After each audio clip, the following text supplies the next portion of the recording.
Дирекцијата за заштита и спасување упатила препораки кои што треба да ги почитуваат сите општински штабови за заштита и спасување, како и единиците на локалната самоуправа.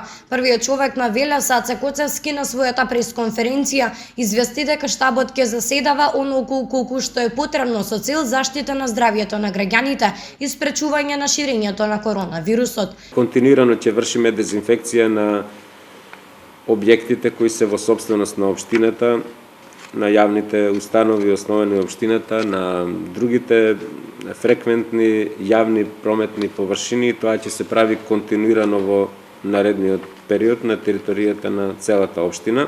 Покрај оваа донесени се и други одлуки. Се затвораат сите јавни детски игралишта како и детски забавни паркови со цел спречување на групирање и пренесување на инфекцијата кај немладите и нивните најблиски.